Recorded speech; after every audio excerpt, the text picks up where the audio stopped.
इस औरत की आदत थी कि वह हमेशा बिना अंडरवियर के ही सोती थी, लेकिन उसे जरा भी अंदाजा नहीं था कि उसके बिस्तर के नीचे कई दिनों से एक नकाबपोश आदमी छिपा हुआ है। वह सही मौके का इंतजार कर रहा था। जैसे ही औरत गहरी नींद में गई, वह धीरे धीरे बाहर निकला।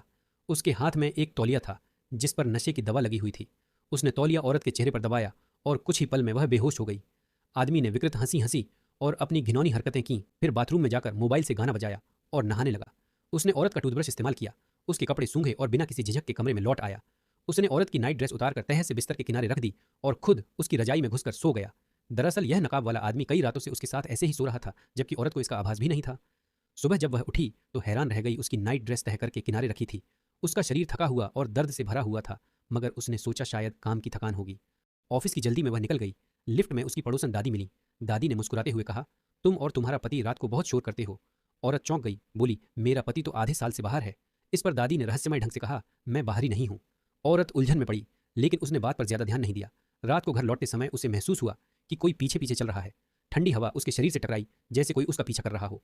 डर के मारे वह दौड़कर घर पहुंची और दरवाजा बंद किया, लेकिन उसे लगा कि कोई आंखें अंधेरे में उसे घूर रही हैं। उसने पति को फोन किया, पर उसने कहा, यह सब तुम्हारा भ्रम है। अगली सुबह उसका शरीर फिर टूटा हुआ महसूस हुआ, लेकिन वह काम पर चली गई। ज्वेलरी शॉप में एक अजीब आदमी आया जिसकी आंख पर बड़ा सा घाव था। वह औरत को टकटकी लगाकर घूर रहा था। मैनेजर ने उसे डांट कर भगा दिया और बोला, इस जैसे आदमी के पास गहनों के पैसे नहीं होते।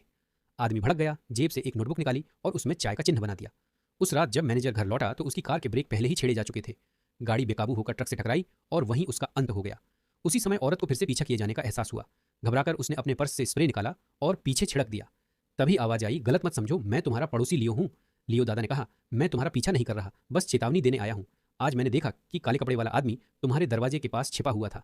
औरत डर गई, लेकिन बोली, धन्यवाद, मेरा पति जल्द लौट आएगा।